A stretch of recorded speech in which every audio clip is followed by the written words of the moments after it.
கர்த்தர் கொடுத்த இந்த நாளுக்காய் கர்த்தரை நான் நன்றியோடு துதிக்கிறேன், ஸ்தோத்தரிக்கிறேன்.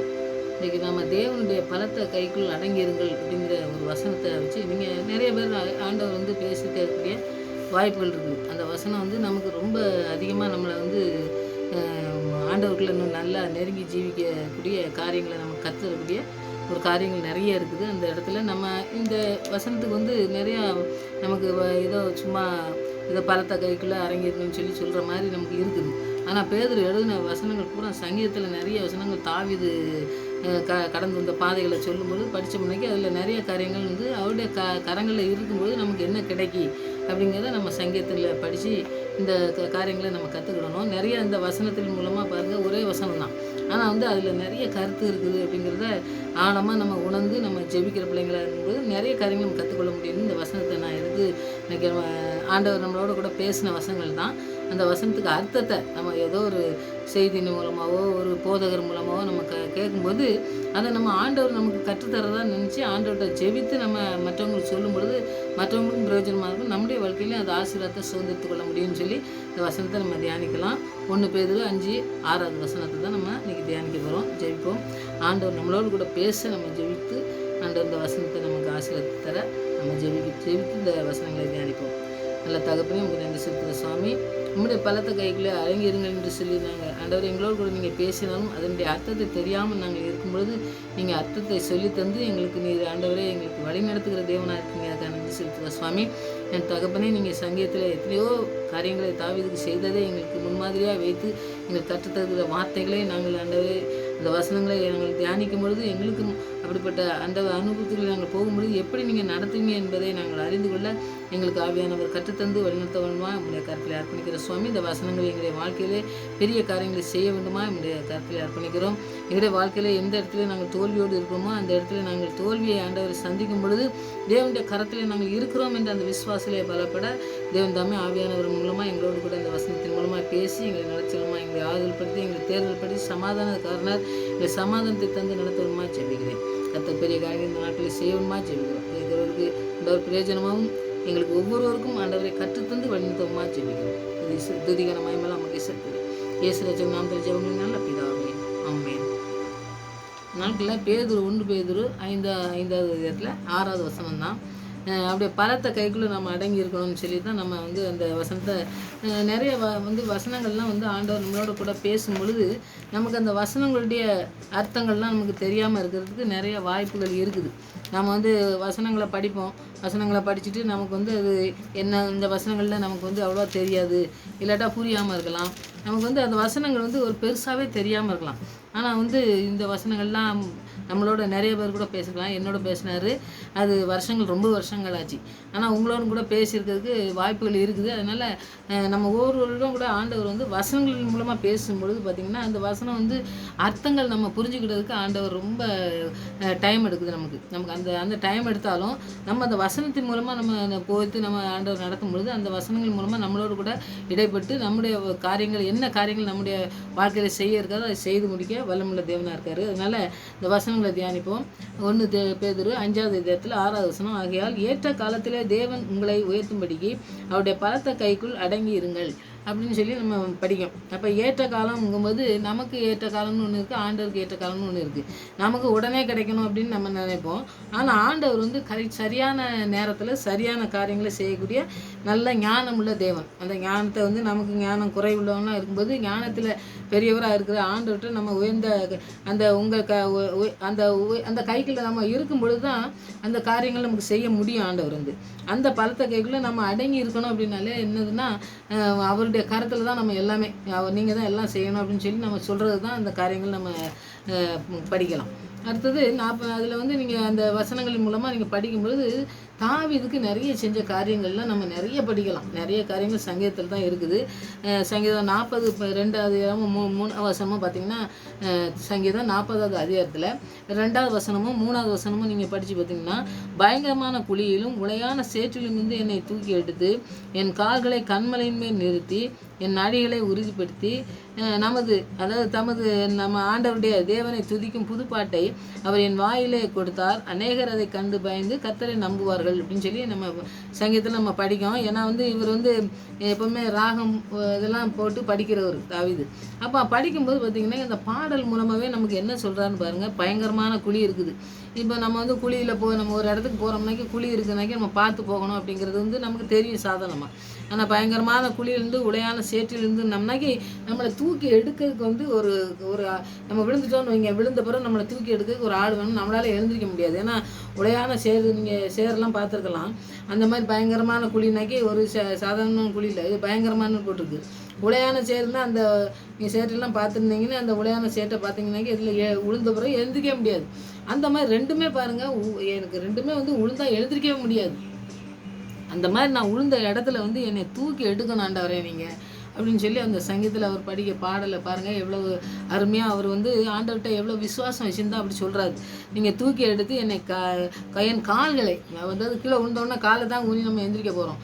அப்போ ஆண்டவர் நம்மளை தூக்கி எடுக்காரு. தூக்கி அவருடைய கரத்தினால நம்மளை தூக்கி எடுத்து கண்மலையின் மேல் நிறுத்தி என் அடிகளை உறுதிப்படுத்தினா நம்ம அடுத்த ஸ்டெப் எடுத்து வைக்கிறதுக்கே நமக்கு வந்து முடியாது. அந்த சேட்டிலேருந்து எந்திரிச்சோம்னா நம்ம என்ன செய்யணும்னு தெரியாது பார்த்தீங்களா. அதெல்லாம் நீங்கள் தான் செய்யணும் அப்படின்னு சொல்லி அர்ப்பணிக்கிற ஒரு அர்ப்பணிப்பை நம்ம பார்க்க பார்த்தீங்களா. அந்த அர்ப்பணிப்பு மூலமாக நம்ம வந்து உடையான சேட்டிலேருந்து நம்மளை தூக்கி எடுக்கவும், நம்மளை வந்து பாருங்கள் அந்த பயங்கரமான குழியிலேருந்து நம்ம தூக்கி எடுக்கவும் வல்லமுள்ள ஆண்டவர் தான் நம்மளை வந்து தூக்கி எடுக்கணும். அதனால் நீங்கள் வந்து நம்ம எந்த காரியங்களை செஞ்சாலும், எந்த காரியங்கள் நம்ம விழுந்து போனாலும் அதை மனுஷன் வந்து நம்ம தூக்கி விடுவான்னு சொல்லி நம்ம என்னுடைய வாழ்க்கையில் நிறைய அனுபவப்பட்டதுனால நான் சொல்கிறேன், நீங்களும் அனுபவப்பட்டிருப்பீங்க. ஏன்னா மனுஷன் நம்பி நம்ம ஓடும்பொழுது பார்த்திங்கன்னா எந்த விதமான காரியங்களை, எவ்வளோ பெரிய சின்ன காரியமோ பெரிய காரியமோ நம்ம போகும்பொழுது பார்த்திங்கன்னாக்கி அந்த இடத்துல அவங்க வந்து நமக்கு சந்தோஷமாக செய்யக்கூடிய காரியங்கள் செய்கிறவங்க நிறைய பேர் இல்லவே இல்லை. அதனால் நாம் எப்போவுமே பாருங்க சங்கீதத்தில் அவர் பாருங்கள் எப்போவுமே தாவீது பாருங்கள் ஆண்டவரே தான் நோக்கி பார்க்குறது. அந்த மாதிரி நோக்கி பார்க்கறதுனா குழியிலேருந்து விழுந்தாலும் சரி, நீங்கள் எப்படி விழுந்தாலும் சரி, எங்களை கண்மலை மேல் நிறுத்துவேன்னு சொல்லி ஒரு உறுதியான விசுவாச ஜெபம் ஜெபிக்கார் பாருங்க. அந்த மாதிரி ஜெபிக்கக்கூடிய காரியங்களை நம்ம செய்யணும். அடுத்து சங்கீதம் 9:13 நீங்கள் படித்து பார்த்தீங்கன்னாக்கி பாருங்கள், மரண வாசலிலிருந்து என்னை தூக்கி விடுகிற கர்த்தாவே. இப்போ நம்ம வந்து பாருங்கள் இப்போ வெறும் சவதியிலேருந்து அந்த இதுலேருந்து தூக்கி விடணும்னு நம்ம பார்த்தோம். ஆனால் அதுலேருந்து தூக்கி விடுறது மாத்திரம் இல்லைங்க, என்ன மரணமே, அதாவது முடிவு, அது மரணம்னா நமக்கு அவ்வளோதான், வாழ்க்கையே முடிஞ்சு போகுது. அந்த மாதிரி நான் வாசலில் இருக்கும்பொழுது என்னை தூக்கி விடுகிற கர்த்தாவேன்னு சொல்லி அவர் ஆண்டவரை தான் வந்து துதிக்கார் பாருங்கள். அந்த உம்முடைய துதிகளை எல்லாம் சீயோன் குமாரத்தின் வாசலிலே வைத்து உம்முடைய ரட்சிப்பினால் களி கூறும்படிக்குன்னு சொல்லி போட்டிருக்காரு. அப்போ வந்து எப்போவுமே ஆண்டவர் வந்து தான் எல்லாத்துக்கும் செய்யணும் அப்படிங்கிற, மரணம்னாலே அது கடைசியவே சொல்லியிருந்தார். அப்போ வந்து கடைசி வரை நீங்கள் தான் நடத்தணும் எல்லாவற்றையுமே, எனக்கு வந்து நீங்கள் தான் எல்லாமேன்னு சொல்லி அவர் தாவீது ஜெபித்தது போல் நாம் ஜெபிக்கிற பிள்ளைங்களாக இருந்தோம்னாக்கி நம்முடைய வாழ்க்கையில் எந்த காரியமாக இருந்தாலும், எவ்வளோ பெரிய தோல்விகளை நம்ம சந்திக்க வேண்டியிருந்தாலும், வாழ்க்கையில் நிறைய இடத்துல வந்து நமக்கு தோல்விகள் வர்றதுக்கு வாய்ப்புகள் இருக்குது பார்த்தீங்களா. அந்த மாதிரி டயத்தில் வந்து இந்த மாதிரி ஜெபத்தை நம்ம ஜெபித்து தான் அவரெல்லாம் வந்து விடுதலையை பெற்றுக்கொண்டு ஆண்டவருக்கு ஆசீர்வாதமாக இருந்தாருன்னு சொல்லி பார்க்கலாம். அப்படி நம்ம அனுபவத்தில் நம்முடைய வாழ்க்கையில் அப்படி நம்ம அர்ப்பணிச்சிருக்கிறோமா, நம்ம அர்ப்பணித்து ஜெபிக்கிறோமா அப்படிங்கிறத நம்ம நோக்கி பார்க்குறோம். ஏன்னா அவருடைய கரம் தான் நம்மளை தூக்கி எடுக்க, நம்முடைய வல்லமுள்ள பிரசனத்தினால் நிறுத்தி நம்மளை நடத்தக்கூடியதாக இருக்கிறதுனால நாம் அவர்கிட்ட தான் அர்ப்பணிக்கணும் தாவீதை போல். இப்போ அடுத்த சங்கீதம் 69:14 நீங்கள் படித்து பார்த்தீங்கன்னாக்கி 69 சங்கீதத்தில் 14வது வசனத்தில், நான் அமிழ்ந்து போகாதபடிக்கு சேற்றிருந்து என்னை தூக்கிவிடும், என் பகைவனின்றி நிறையாத ஜனத்தின்றும் நான் நீங்கும்படி செய்யும். இப்போ ஜலம் வந்து அது நான் ஏற்கனவே சொல்லியிருக்கேன், இந்த மாதிரி தண்ணினாலும் சரி, இந்த சேர்னாலும் சரி, அது வந்து நம்மளை அமுத்திருச்சுனாக்கி அப்புறம் எழுப்பி விடுறதுக்கு ஒரு ஆள் வேணும். அப்போது இந்த பலத்த கரத்துக்குள்ளே இருக்கும் பொழுது தான் எனக்கு இந்த காரியங்களெல்லாம் நீங்கள் செய்ய முடியுது. நான் அமிழ்ந்து போகாதபடி இந்த சேட்டிலேருந்து என்னை தூக்கி விடுங்க ஆண்டவரே, என்னை பகைவெல்லாம் பார்த்து என்னை நிந்திக்காதபடி, என்னை வந்து இந்த ஜலத்தில் நான் மூழ்கி போகாதபடி என்னை தூக்கி விடுதீங்க அப்படின்னு சொல்லி ஒரு சங்கீதத்தில் பாடல்களை நீங்கள் பார்த்தீங்கன்னாக்கி நிறைய காரியங்களை நம்ம வந்து கற்றுக்கொள்ளலாம். அப்போ வந்து பாருங்கள், இந்த சங்கீதம் 27:5 நீங்கள் படித்து பார்த்தீங்கன்னாக்கி 27வது சங்கீதம், இந்த சங்கீதத்தில் நிறைய காரியங்கள் நம்ம படிச்சுக்கலாம். ஏன்னா வந்து தாவீது தான் நிறைய இந்த மாதிரி காரியங்களில் நம்மளை வந்து எழுதி தந்திருக்கிறது நம்ம பார்க்கலாம். அதனால் நம்ம சங்கீதத்தில் நிறையா வசனங்களை 27வது அதிகாரத்தில் 5வது வசனத்தை நீங்கள் பார்த்தீங்கன்னா, தீங்கி நாளில் அவர் என்னை தம்முடைய கூடாரம் மறைத்து கூடாரத்திலே மறைத்து என்னை தமது கூடார மறைவிலே ஒளித்து வைத்து என்னை கண்மலையுமே உயர்த்துவார் அப்படிங்காரு. அப்போ வந்து இத்தனை காரியங்கள் நம்ம இப்போ படித்த ரெண்டு வசனத்துலையுமே பாருங்கள், சேட்டிலேருந்து தூக்கி விடணும்னு சொல்கிறாரு. அப்போ உலையான குழியிலேருந்து நான் மரண வாசல்லேருந்து என்னை தூக்கி விடுங்காரு. இப்படிலாம் தூக்கி விடுங்கன்னு சொல்லி எத்தனையோ காரியங்களை ஆண்டவர்கிட்ட வந்து சொல்லி அவர் ஜெபிக்கும் பொழுது பார்த்தீங்கன்னா என்னை கண்மலையுமே நிறுத்துவார்னு சொல்கிறாரு. இப்போ கண்மலையுமே நிறுத்து ஆண்டவர் வந்து எப்படிப்பட்டவர் அப்படிங்கிறத நம்ம புரிஞ்சுக்கிட்டா மாத்திரம்தான் நம்முடைய வாழ்க்கையில் நம்ம இந்த வாழ்க்கையில் நம்ம ஆண்டவர் நம்ப முடியும். இருளாக இருக்கிற ஒரு வாழ்க்கையில் ஒரு விசுவாசிக்கு கிடைச்சிருக்கிறது ஒரு ஒளியான ஒளி. அதாவது இருள் நிறைந்த வாழ்க்கை வந்து இந்த உலகத்தில் இருக்குது. அந்த இருள் நிறைந்த இதில் வந்து நம்ம ஆண்டவருக்கு அர்ப்பணித்து அவருடைய கரத்தில் இருக்கணும்னு ஒரு விசுவாசியாக இருந்தோம்னாக்கி நமக்கு வந்து ஒளியான ஒரு தகப்பன் வந்து நம்மளோட கொடுக்காரு. தேவன் வந்து அவர் ஒளியாக இருக்காரு, நமக்கு ஒளியை தராரு. அப்படி ஒளியை தந்திருக்கும் போது நம்மளோட அழிகள் அந்த இடறி விழுந்துரும் அப்படிங்கக்கூடிய ஒரு காரியங்கள் வந்து நமக்கு பயம் வர வேண்டிய அவசியமே இல்லை. ஏன்னா வந்து தேவன் நமக்கு பலன் கொடுத்து அவர் வந்து ஒரு ஒரு பாதுகாப்பை கொடுக்காரு. அவர் வந்து பாதுகாப்பு மாத்திரல அவர் கரத்தினால் நம்ம தூக்கி எடுக்க ஒரு வெளிச்சத்தை தந்து நம்மளை நடத்தக்கூடிய காரியங்களை செய்கிறதுனால தேவனுக்கு நம்ம அர்ப்பணித்த ஒரு பிள்ளையாக இருப்போம்னாக்கி அவர் பலன் தந்துக்காரு. அந்த அப்படி இருக்க மனுஷங்க வந்து துணிச்சலாக உலகத்தில் வந்து எந்த படையாக வந்தாலும் சரி, எந்த பிசாசு எங்களை என்ன பிரச்சனை கொண்டு வந்தாலும் எங்களை வந்து அதை வந்து அசைக்க முடியாதுன்னு சொல்லி, ஒரு பெரும்படையாக வந்தாலும் சரி எங்களை ஒன்றும் செய்ய முடியாதுன்னு சொல்லிட்டு இந்த தாவீது வந்து அறைக்கவிட்டு இந்த நேரத்திலலாம் இந்த வசனத்தை எழுதியிருக்காரு. ஏன்னா எந்த ஆபத்து காலம் வந்தாலும் சரி தேவன் வந்து என்னை கூடார மறைவில் வச்சு என்னை கண்மலையின் மேல் உயர்த்துவார்னு சொல்லி அவர் நம்பி அவர் வாழ்க்கையில் எல்லாவற்றையும் செய்து முடிக்காருங்க. அந்த அனுபவத்தை பெற்றுக்கொண்டதுனால தான் இந்த காரியங்கள்லாம் அவர் வந்து மெய்யாக நமக்கு செய்யக்கூடிய ஆண்டவர் இருக்கார் அப்படின்னு சொல்லி எழுதி நமக்கு தந்திருக்காரு. நமக்கு பிரயோஜனமாக இருக்கிறதுக்காண்டி நமக்கு எழுதி தந்திருக்காரு. இன்றைக்கி வெள்ளம் போல் சத்துரு வந்தாலும் சரி, எந்த போராட்டம் வந்தாலும் சரி, நாம் வந்து ஒளிஞ்சு போக வேண்டிய அவசியமே இல்லை. ஒளிஞ்சிட்டு போய் நம்ம நிறைய மிஷினரிகள்லாம் சொல்லுவாங்க, நிறைய போராட்டங்களை கொண்டு வரும்பொழுது அந்த இடத்துல வந்து ஜெயித்த பெறுறதுக்கு ஆண்டவர் ஒரு விடுதலை தரக்கூடிய நாட்களை தரத்தான் செய்கிறாரு. அப்போ மிஷினரிகள்லாம் நிறைய பாருங்கள் போராட்டம் நிறைந்த வாழ்க்கையில் தான் வாழ்ந்துருக்காங்க. இந்த உலகத்தில் எத்தனையோ போராட்டங்கள் பிசாசு கொண்டு வருவான். அந்த இடத்துல வந்து பயந்துட்டு ஓடி நம்ம ஒளிஞ்சிட்டுலாம் இருக்கவே முடியாது. எந்த இடத்துலையும் போய் ஆண்டோட பிரசனத்தில் நம்ம போனோம்னாக்கி அவர் நமக்கு வந்து ஒரு பெரிய பேரன் கொடுத்துருக்காரு. அவருடைய கரம் நம்மளோட கூட இருக்குது, நமக்கு வெற்றி நிச்சயம் அப்படின்னு சொல்லி நம்ம வந்து அந்த வாழ்க்கையை வாழுறதுக்கு நம்ம அர்ப்பணித்து வாழுற வாழ்க்கையை இந்த நாட்களில் வாழணும்னு சொல்லி தான் ஆண்டவர் வந்து இந்த சங்கீதத்தில் அவர்லாம் சொல்கிறாரு. அப்போது எத்தனையோ போராட்டங்கள் வந்தது, எத்தனையோ கஷ்டங்கள் வந்தது, அதெல்லாம் வந்து அவர் அசிங்கமாக எப்படியோ ஆண்டவர் நம்மளை நடத்துவார் அப்படிங்கக்கூடிய காரியங்கள், கண்மலின் மேல் என்னை நிறுத்துவார் அப்படிங்கக்கூடிய காரியங்களை செய்து அவர் வந்து அவர் ஜெபத்தை வந்து நம்ம பார்ப்போம். அப்போது அந்த ஜெபம் நம்முடைய வாழ்க்கையில் எப்படி நம்ம ஜெபிக்கும். நம்முடைய வாழ்க்கையில் வந்து ஒரு சின்ன கஷ்டங்கள் வந்தோடனே நம்ம ஆண்டவரே என்ன இந்த மாதிரி எனக்கு கஷ்டங்கள்லாம் வந்துச்சே, நான் என்ன செய்வேன், என்னை வந்து நடத்துறதுக்கு யார் இருக்கா, என்னை கரம் பிடிச்சி தூக்குறேன், என்ன நம்மளோட கூட பேசுகிற வசனங்கள்லாம் நம்ம மறந்து போயிருந்தோம். நமக்கு வந்து ஒரு துன்பங்கள் வரும்போது ஆண்டவர் நம்மளோட கூட இருந்து நம்மளை நடத்துவாருங்கிற ஒரு விசுவாசமே நமக்கு இல்லாமல் போயிடுது பார்த்தீங்களா. அதனால் இந்த வசனங்களை நம்ம தியானித்து நம்ம நடக்கும்பொழுது ஆண்டவர் வந்து நம்ம வந்து நடத்தக்கூடிய காரியங்களை செய்வார். இப்போ ரோமர் 6:9 நீங்கள் படித்து பார்த்தீங்கன்னாக்கி, மரித்தோர் வந்து எழுந்த கிறிஸ்து இனி மரிப்பதில்லை என்று அறிந்து இருக்கிறோம், மரணம் இனி அவரை ஆட்கொள்வதில்லை. ஏன்னா மரணத்தை ஜெயித்தவர் நம்மளோட கூட இருக்குதான். இந்த மரண வாசல்லேருந்து அவர் வந்து என்னை தூக்கி நிறுத்துங்கன்னு சொன்னார் பாருங்க. அந்த வசனங்களுக்கெல்லாம் இந்த வசனங்களை தான் நம்ம படிக்கணும். ஏன்னா மரணம் வந்து என்ன ஒன்றும் செய்ய முடியாது, மரணத்தை வந்து ஜெயிச்சவர் என்னோட கூட இருக்காரு. அதனால மரணத்தை ஜெயித்த தேவன் என்னோட கூட இருக்கிறதுனால நீங்கள் வந்து ஆண்டவர் வந்து என்னோட அவருடைய கரத்தை பிடிச்சி என்னை தாங்கி என்னை கண்மலையுமே உயர்த்துக்கிறவர் ஒருவர் இருக்காருன்னு சொல்லி தாவீது பாடின பாடல் போல நம்மளும் பாடி நம்ம வாழ்க்கையில் எத்தனை பிரச்சனைகள் வந்தாலும் அதை ஜெயிக்கக்கூடிய காரியங்களை ஆண்டவர் செய்ய நம்ம ஒவ்வொரு நாளும் ஜெயிக்கிற பிள்ளைங்களா இருக்கணும். அதுதான் ரோமர் 6:9. மரணம் வந்து ஆண்டவரை மேற்கொள்ள முடியாது. நீ மரணத்தை ஜெயிச்சு அவர் மரணத்தின் கூரை உடைச்சி எரிஞ்சு எல்லாவற்றையும் ஜெயித்தவராக இருக்கார். இன்றைக்கி நமக்கு கூட இருக்கிறதுனால நமக்கு வரக்கூடிய பிரச்சனைகள்லேருந்து கரம் பிடிச்சி தூக்க அவர் வல்லமுள்ளவராக இருக்கார். அடுத்தது 1 கொரிந்தியர் 15வது அதிகாரத்தில் 55வது வசனத்தை நீங்கள் படிச்சுக்கோன்னா இது எல்லாருக்குமே தெரிஞ்ச வசனம் தான். மரணமே உன் கூறு எங்கே, பாதாளமே உன் ஜெயம் எங்கே, மரணத்திற்கு ஒரு பாவம், பாவத்தின் பலன் நியாயப்பிரமாணம்னு சொல்லி மரணத்தை வந்து ஜெயித்தவர். மரணமே உன் கூறு எங்கே, பாதாளமே உன் ஜெயம் எங்கேன்னு சொல்லி தான் சிலுவையில் ஆண்டவர் வந்து ஜெயிச்சார். அந்த மாதிரி ஜெயத்தை பெற்று ஆண்டவர் நம்மளோட கூட இருக்கிறதுனால நம்ம வந்து நம்முடைய விசுவாச வாழ்க்கையில் நம்மளுக்கு பயமுறுத்த நிறைய பிரச்சனைகள் வரும் பொழுது அந்த எந்த அதிகாரமோ எந்த சோதனையோ எந்த நோயோ எந்த வேதனையோ என்ன வந்தாலும் சரி, நமது ஆண்டவர் வந்து நம்மளோடு கூட இருந்து நம்மளுடைய கரத்தை தூக்கி நம்மளை நிறுத்த வல்லமுள்ளவர் இருக்காருங்கிற அந்த விசுவாசத்தில் நம்ம ஜெயத்தை பெற்றுக்கொண்டு நம்ம வாழ முடியும். அதனால் நம்ம வாழ்க்கையில் எப்போவுமே தோல்வியே கிடையாது. நம்ம தோற்று போகிறதில்லை. ஆண்டவர் வந்து எப்பவுமே ஜெயம் எடுத்தவர். அதனால் நம்முடைய வாழ்க்கையில் ஏதோ ஒரு தோல்வியில் வந்தோடனே நாம் அழுதுட்டு இருக்க வேண்டிய அவசியம் இல்லை. அவருடைய பலன், அவருடைய கரம் நம்மளோடு கூட இருக்கிறதுனால அவருடைய பலத்த கைக்குள்ளே நாம் அடங்கி இருக்கிறோம் என்றால் நம்முடைய வாழ்க்கையில் எல்லாவற்றையும் ஆண்டவர் நேர்த்தியாக செய்து முடிக்க வல்லமுள்ளவராக இருக்கார். நம்முடைய வாழ்க்கையில் எல்லா காரியங்களையும் அவருடைய கரத்தில் அர்ப்பணிக்கிற பிள்ளைங்களாம் நாம் இருக்க இந்த நாட்களில் நம்ம ஜெபிக்கணும். அப்படி தான் பலத்த கைக்குள்ளே அடங்கிருங்கன்னு சொல்லி பேதுருல எழுதினார். அதே மாதிரி தான் அவர் தாவீதும் வந்து நிறைய காரியங்களை ஆண்டவர்கிட்ட அர்ப்பணித்து அவர்கிட்ட வந்து பெற்றுக்கொண்டு தான் அவர் வந்து வாழ்ந்தார். அதில் அடுத்தது வந்து பார்த்திங்கனாக்கி வெளிப்படுத்தல், நீங்கள் நிறைய காரியங்கள் நீங்கள் படிச்சுக்கலாம்.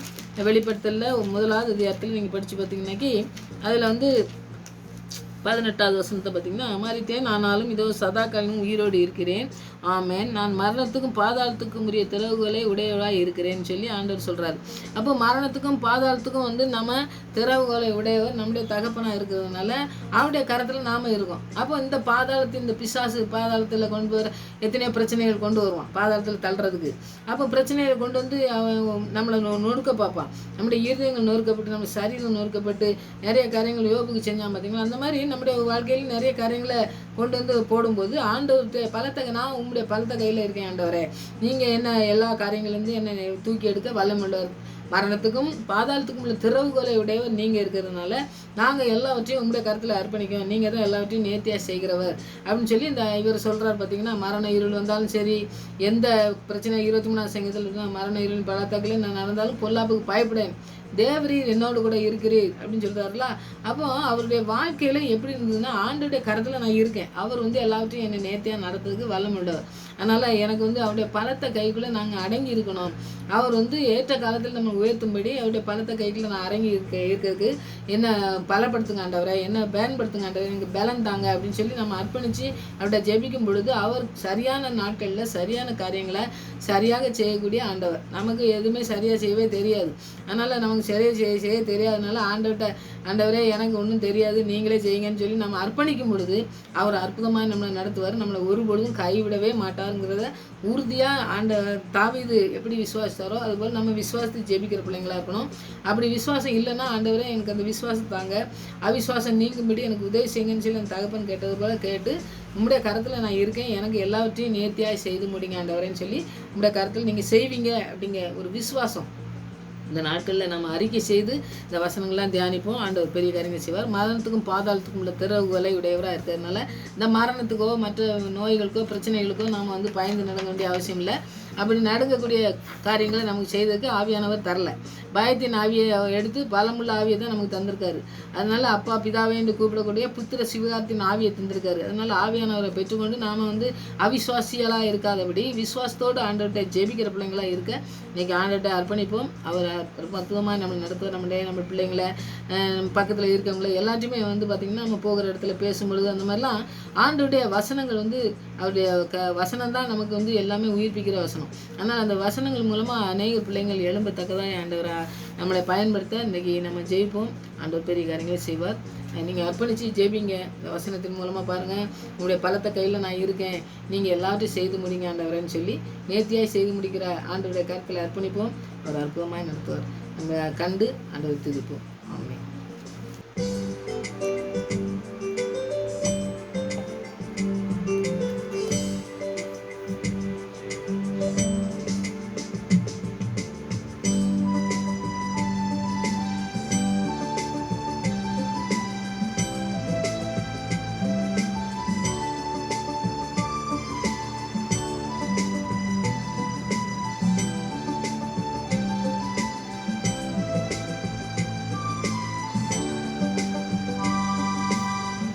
என்னை உம் கையில் படைத்தேன் முழுவதுமாய், என்னையும் பயன்படுத்தும். என்னை உம் கையில் படைத்தேன் முழுவதுமாய், என்னையும் பயன்படுத்தும். உயவன் நீ களிமண்ணா சித்தம் நிறைவேற்றுமே. குயவன் நீ களிமண்ணான் உன் சித்தம் நிறைவேற்றுமே. என்னை உன் கையில் படைத்தேன் முழுவதுமாய் என்னையும் பயன்படுத்தும்.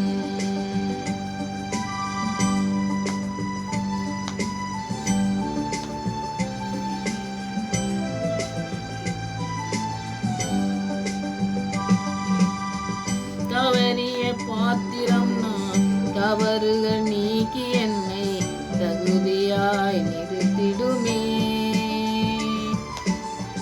தவறிய பாத்திரம் நான், தவறுகள் நீக்கி என்னை தகுதியாய் நிறுத்திடுமே. குயவன் நீ களிமண்ணான் உன் சித்தம் நிறைவேற்றுமே. குயவன் நீ களிமண்ணான் உன் சித்தம் நிறைவேற்றுமே. என்னை உன் கையில் படைத்தேன் முழுவதுமாய் என்னையும் பயன்படுத்தும்.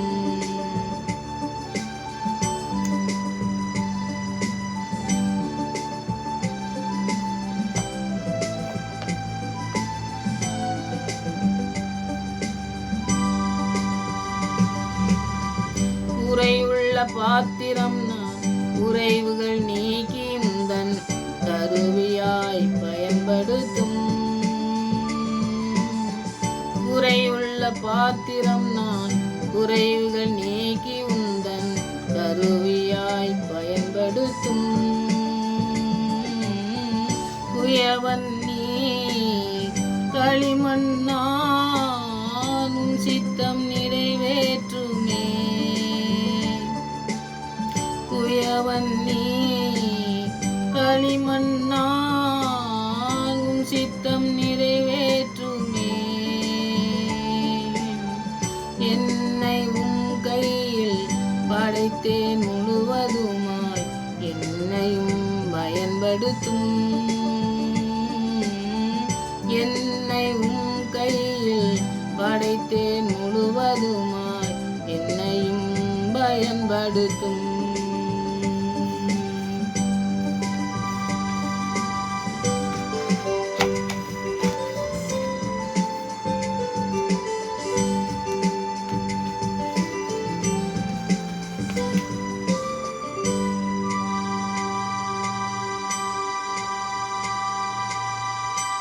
ஜெயிப்போம். நல்ல தகப்பனே, உடைய பலத்த கைகளே அடங்கி இருக்க எங்களுக்கு நீர் கிருபை பாராட்டி எங்களை வழிநடத்தத்தக்கதாக இந்த நாட்களை ஜெபிக்கிறோம் சுவாமி. ஏற்ற காலத்திலே நீர் உயர்த்தும்படி உம்முடைய கரத்திலே நாங்கள் இருக்க கற்றுக்கொள்ள இந்த தாவீது கற்றுக்கொண்டது போல நாங்கள் கற்றுக்கொண்டு ஜெபிக்கிற பிள்ளைகளாய் காணப்பட கிருபை செய்யுங்க. எந்த மரண வாசலாக இருந்தாலும், எத்தனை குழியாக இருந்தாலும், எத்தனை சேற்றிலே இருந்தாலும் தகப்பனே எங்களை தூக்கி எடுக்க ஒரு கரம் இருக்கிறது என்பதை நாங்கள் உணர்ந்து கொண்டு ஜெபிக்கிற பிள்ளைகளாய் காணப்பட கிருபை செய்யுமா ஜெபிக்கிற சுவாமி. இந்த உலக மனிதர்களை அல்ல ஆண்டவரே, தேவனுடைய வசனத்தை வார்த்தைகளை நாங்கள் முழுவதுமாய் தியானித்து அதன்படி நாங்கள் செய்யத்தக்கதான கிருபையை நீ தரணுமா ஜெபிகளை கற்றுத்தரணுமாய் ஆவியானவர்கள் கற்றுத்தந்தே ஆண்டவரே. நாங்கள் ஆண்டவரே அதை பயன்படுத்தும் பொழுது ஆண்டவரே எங்களுக்கு சொந்தமானது என்ற அந்த வசனங்களை நாங்கள் தியானிக்கத்தக்கதாய் நீங்கள் கிருபை பாராட்டணுமா ஜெபிக்கிறோம். ஏற்ற காலத்திலே தேவன் உயர்த்தும்படி அவருடைய கரத்திலே நாங்கள் இருக்க கிருபை செய்யுங்க. உங்களுடைய கரத்திலே நாங்கள் இருக்கும் பொழுது எந்த பயத்துக்கும், எந்த ஆண்டவரே தகப்பனே சத்துரு கொண்டு வருகிற எல்லா திட்டங்களுக்கும் விலகி காக்கக்கூடிய தகப்பன் என்னோடு கூட இருக்கிறீர் என்பதை நாங்கள் உணர்ந்து கொள்ள ஒவ்வொருவரும் ஆண்டவர் இந்த வசனங்களை தியானிக்கும் பொழுது நீங்கள் பேச வேண்டுமா ஜெபிக்கிற சுவாமி. நன்றியோடுமை துதிக்கிறேன், ஸ்தோத்தரிக்கிறேன் ஆண்டவரே. தகப்பனே நீங்கள் கற்று தந்துக்கிற வார்த்தைகளுக்காக நன்றி செலுத்துகிற ஆண்டவரே. நீங்கள் ஏற்ற காலத்திலே உயர்த்தும்படி நாங்கள் உங்களுடைய கரத்திலே இருக்க நீங்கள் கற்றுத்தர வேண்டுமா ஜெபிக்கிற ஆண்டவரே. உங்களுடைய கரத்திலே நாங்கள் இருக்கும் பொழுது தான் ஆண்டவரே இந்த பயம் ஆண்டவரே மேற்கொள்ளாது என்று நாங்கள் வாசிக்கிறோமே தகப்பனே. இந்த தாவீது ஆண்டவரை சொல்லி ஆண்டவரை ஜெபித்தது போல நாங்களும் ஜெபிக்கத்தக்கதான கிருபையை தரணுமா ஜெபிக்கிறோம் ஆண்டவரே. மரணத்துக்கும் பாதாளத்துக்கும் உள்ள திறவுகளை உடையவர் என் தகப்பன் இருக்கிறபடியால் அவரே எல்லாவற்றையும் செய்து முடிக்கிறவராக இருக்கிறார் என்ப ஆண்டவரே அந்த விசுவாசத்தில் நாங்கள் பலப்பட கிருபை செய்யுங்க. எங்களுடைய நோய்கள், எங்களுடைய பிரச்சனைகளை நினைத்து ஆண்டவரே நாங்கள் அதை முன்வைத்து நாங்கள் ஆண்டவரே கலங்கி நிற்காதபடி தேவனுடைய கரத்திலே இருக்கிறோம் என்ற அந்த விசுவாசத்திலே பலப்பட எங்களுடைய அவிசுவாசத்தை நீக்கி விசுவாசத்திலே நாங்கள் நிலை நிற்கத்தக்கதான கிருபை தரமாக ஜெபிக்கிற சுவாமி. இந்த வார்த்தையின் மூலமாக எங்களோடு கூட பேசியிருக்கீங்க சுவாமி. அந்த வசனங்கள் எங்களுடைய வாழ்க்கையிலே ஆண்டவரே கடைபிடிக்கத்தக்கதாகவும் அது நிறைவேறத்தக்கதாகவும் நீ கிருபை பாராட்டணுமா ஜெபிக்கிற சுவாமி. எங்களுடைய வாழ்க்கையை முற்றிலுமாய் உங்களுடைய கரத்தில் அர்ப்பணிக்கிற சுவாமி. உங்களுடைய கரத்தினால் எங்களை தாங்கி வழிநடத்தமா ஜெபிக்கிறோம் தகப்பனே. இந்த உலகத்தில் எந்த சேராக இருந்தாலும், எந்த குழியாக இருந்தாலும், எந்த மரண நோயாக இருந்தாலும் எல்லாவற்றிலிருந்து எங்களை தூக்கி எடுக்கிற ஒரு நல்ல கரம் எங்களோடு கூட இருக்கிறது என்பதை நாங்கள் உணர்ந்து கொண்டு ஜெபிக்கிற பிள்ளைகளாய் காணப்பட, நாங்களை விடுதலை பெற்றுக்கொள்கிற பிள்ளைகளாய் காணப்பட கிருபை செய்யுங்க தகப்பனே. நாங்கள் எடுக்கிற ஒவ்வொரு முயற்சிகளும் கூட நீங்கள் தான் ஆசீர்வதிக்கமாக ஜெபிக்கிற சுவாமி. தகப்பனே, எங்களுடைய சொந்த விருப்பத்தின்படி நாங்கள் எடுக்காதபடி ஆண்டவரே ஒவ்வொரு ஆண்டவரே நாங்கள் பாதத்தை எடுத்து ஒரு அடி வைக்கும் பொழுதும் எங்களுடைய அடிகளை கண்மலையுமே நிறுத்துவேன்னு சொல்லி பாடின அந்த சங்கீதத்தின் தாவீதை போல ஆண்டவரே நாங்கள் ஒரு அடி எடுத்து வைக்கும் பொழுதும் தகப்பனே உங்களுக்கு பிரியமான காரியங்களை நாங்கள் செய்கிறோமா என்று நாங்கள் ஆண்டவரை நீங்கள் செய்து முடிக்க வேண்டுமா செபிக்கிறோம் ஆண்டவரே. எங்களுடைய சித்தத்தின்படி அல்ல, எங்களுடைய திட்டத்தின்படி அல்ல ஆண்டவரே, உம்முடைய சித்தத்துக்கும் ஆண்டவரே உம்முடைய கரத்தில் இருக்கிறோம் என்ற அந்த விசுவாசத்தில் நாங்கள் பலப்படவும் உம்முடைய கரத்தில் அர்ப்பணிக்கிறோம். ஹல்லேலூயா, உமக்கு ஸ்தோத்திரம் ஆண்டவரே. இந்த வேலைகளை எந்த வேலைகளை செய்தாலும் உமக்கு பிரியமான ஆண்டவரை காரியங்களை நாங்கள் செய்யத்தக்கதான கிருபை தர வேண்டுமாய் தகப்பனே உமக்கு ஸ்தோத்திரம் ஐயா. ஆலயத்தை கட்டும் பொழுது ஆண்டவரை ஜெபித்த பொழுது அதுக்கேற்ற ஆட்களை தாவீது ஆண்டவரை சாலமோனுக்கு கொடுத்தார் ஆண்டவரை. அதுபோல் எங்களுடைய வாழ்க்கையிலும் எத்தனையோ காரியங்கள் ஆண்டவரை நாங்கள் ஆண்டவரை சொந்த விருப்பத்தின்படி ஆண்டவரே அந்த முடிவுகளை எடுக்காதபடி தேவனுடைய வார்த்தையின் மூலமாய் நாங்கள் ஆண்டவரை முடிவு எடுக்கத்தக்கதாகவும் அதை நீங்கள் நேர்த்தியாய் செய்து முடிக்கிறவராய் இருக்க வேண்டுமா ஜெபிக்கிற ஆண்டவரே. ஒவ்வொரு காரியங்களும் உம்முடைய கரம் இருக்கட்டும், உம்முடைய வளமுள்ள பிரசன்னம் இருக்கட்டும் சுவாமி. எல்லாவற்றையும் நேர்த்தியாய் செய்கிறவர், ஏற்ற காலத்திலே நேர்த்தியாய் செய்து முடிக்கிறவராய் இருக்கிறபடியா தகப்பன் எல்லாவற்றையும் நீங்கள் உம்முடைய சித்தத்துக்கு நாங்கள் அர்ப்பணிக்கிறோம். நீங்கள் பொறுப்படுத்தி எங்களை வழிநடத்தத்தக்கதான் உங்களுடைய கருத்தில் அர்ப்பணிக்கிறோம் தகப்பனே. பிள்ளைகளுக்கு என்ன தேவையோ எல்லாம் நீங்கள் செய்து முடிக்க வேண்டுமா ஜெபிக்கிறேன் ஆண்டவரே. எல்லாவற்றையும் ஏற்ற நாட்களில் எதுவாக இருந்தாலும், நோயாக இருந்தாலும், பிரச்சனையாக இருந்தாலும், எந்த காரியமாக இருந்தாலும் சுவாமி உங்களால் செய்ய முடியாத அதிசயமான காரியம் ஒன்றுமே இல்லை ஆண்டவரே. அதை நாங்கள் ஆண்டவரை தியானித்திருக்கோமே. அந்த வசனங்களின் மூலமாய் மரணத்தையும் பாதாளத்தையும் ஆண்டவரை வென்ற தகப்பன் எங்களோடு கூட இருக்கிறீர், எல்லாவற்றையும் எங்களுக்கு செய்து முடிக்க வளமுள்ளவராக இருக்கிறீர் என்பதை நாங்கள் உணர்ந்து ஜெபித்து இந்த நாட்களிலே அற்பத்தை பெற்றுக்கொள்ளும், ஆசீர்வாதத்தை பெற்றுக்கொள்ள, சுகத்தை பெற்றுக்கொள்ளத்தக்கதாய் தேவன் இந்த நாட்களிலே எங்களுடைய ஆண்டவரே எங்களுடைய காரியங்களை எல்லாவற்றையும் நீங்கள் பொறுப்படுத்திக் கொள்ள வேண்டுமா ஜெபிக்கிற சுவாமி. எங்களுடைய சரீரத்தை ஆவி ஆத்மா சரீரம் முழுவதையும் நீங்கள் பொறுப்படுத்திக் கொள்ளணுமா ஜெபிக்கிறேன். எங்களை நடத்த வேண்டிய காரியங்களை நீங்கள் பொறுப்படுத்திக் கொள்ளணுமா இந்த கருத்தில் அர்ப்பணிக்கிற சுவாமி. ஒவ்வொரு பிள்ளைகளும் கேட்குற பிள்ளைகளுக்கு அப்படிப்பட்ட காரியங்களை நீ செய்து முடிக்க வேண்டுமா இந்த நாட்களை ஜெபிக்கிற சுவாமி. எங்களுடைய ஜெபத்துக்கெல்லாம் பதில் கொடுத்து எங்களை வழிநடத்துகிற தயவுக்காக நன்றி, இன்னும் நடத்த போருக்காக நன்றி செலுத்துகிறோம். உம்மிடத்தில் விசுவாசம் வைத்து நாங்கள் ஓடி ஜெயிக்கிற பிள்ளைகளாக காணப்பட தேவன் எங்களோடு கூட பேசி எங்களை நடிச்சலமாக ஜெபிக்கிறோம். நாட்களே ஆண்டவரே எங்களோடு கூட பேசின இந்த வார்த்தைகளுக்காக நன்றி, இந்த வசனங்களுக்காக நன்றி சுவாமி. அதிகமாக பிள்ளைகளை ஆண்டவரே இதயத்துக்களை நீங்கள் பிரவேசித்து ஆண்டவரே எந்த வேதனை சோதனைகள் இருந்தாலும் அதை வெற்றியடைய என் தேவன் போதுமானவராக இருக்கிறார் என்பதை நாங்கள் உணர்ந்து கொண்டு ஜெபித்து அதை ஆசீர்வாதத்தை நாங்கள் சுதந்திரத்துக் கொள்ள தேவன் தாமே இந்த நாட்களிலே ஆவியானவர் எங்களுக்கு உதவி செய்து வழிநடத்துவதற்காக நன்றி செலுத்துவோம். ஜெபித்துக்காக விழுத்தோம்னா நன்றி. மறுபடியும் உங்கள் சமூகத்தில் வருமுறை எங்களை காத்து வழிநடத்தமாக ஜெபிக்கிறேன். துதிகனமாக என்னெல்லாம் செலுத்துகிறேன். ஏசு ரட்சகர் நாமத்தில் ஜெபங்களின் நல்ல பிதாவே, ஆமென்.